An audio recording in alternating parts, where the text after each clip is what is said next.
Hi, my name is Phebe, and when I was 5 years old, I was put into the system by my biological mother with me and my 4 younger siblings, all girls. I was the oldest. We stayed, we all got adopted together. Our adoption father was very hands-on, abusive, and I was about a month away from turning 16. I came home with some marks on my neck from a boy. 16, I wasn't allowed outside ever, so, you know, strict parents, sneaky kids. I had snuck out and I came back with those marks on my neck, and my father had beat me with a PVC pipe. He was later mowing the yard and I ran away. While I was supposed to be washing the dishes, our backyard, he was mowing our front yard. And I had went through our backyard and kind of cut through our woods where he couldn't see me and just ran away. 3 days later, I had came home and the cops got called.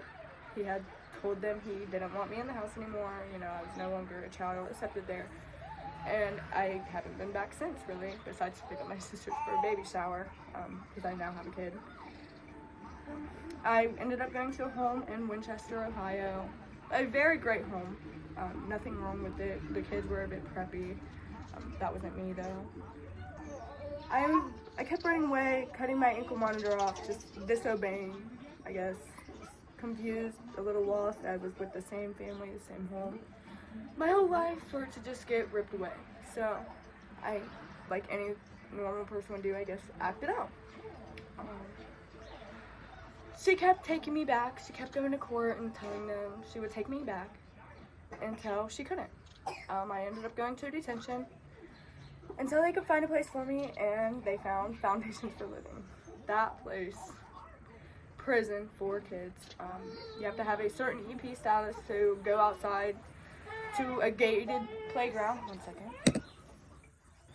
A gated playground with a fence that was literally like a prison. It had barbed wire all over it. I ended up getting a 30-day from there for fighting. Just, you know, it wasn't for me. No one-on-one time with staff. A whole unit of kids with 2 staff. Just, you know, it was out of hand. I ended up leaving there and I got sent to a place called Youth Intensive Services in Youngstown, Ohio. That's my sister and my son in the background, if you can hear. But I went to Youth Intensive Services. It was an amazing place. I actually feel like it helped me. As someone that never wanted to be locked down, I genuinely feel like this place helped me.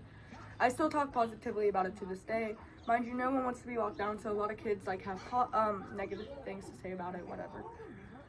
I feel like I got more one-on-one time with staff, my counselor, my QMHS, or whatever they called it there.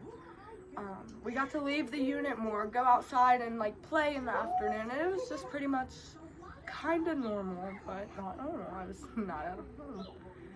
I ended up completing that program, and close to my completion date, I got a call that they found me a home. I really didn't think it was going to happen. I was already 17. Who wants an unruly bad teenage kid, you know? They took me and I ended up having phone calls with them until I left, and I went to their house. I was on house arrest because the home was in an area that I knew well, and my caseworker was just scared I was gonna run away per usual. So I was on house arrest, and I did not cut it off. I actually went to school like when I was supposed to. I think I was only there for like 29 days. Only like 29 days. And I ended up wanting to go on a walk. I guess I had like a very bad day. It was just one of those days, you know, I was in that time frame. I started acting out. I wouldn't listen. They did what they should have, and they called the cops. I ended up going back to detention that night.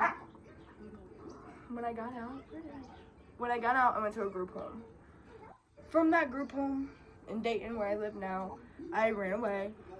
I eventually turned myself in. The judge told me, just get a job, you know, stay in school, do all the normal stuff. I did. I went back to court on my 30-day mark like they wanted me to, and I got released from the system. Well, I didn't finish school. I didn't keep my job. I actually just sat there and did nothing with my life for a couple months. I now have a son. I'm married. We live in our own home. I have 2 pet doggies. I get to see one of my sisters. The other 2, we don't really talk much. I have a very caring, loving, patient husband, handsome son, So the question got slaughtered. Thank you. Bye.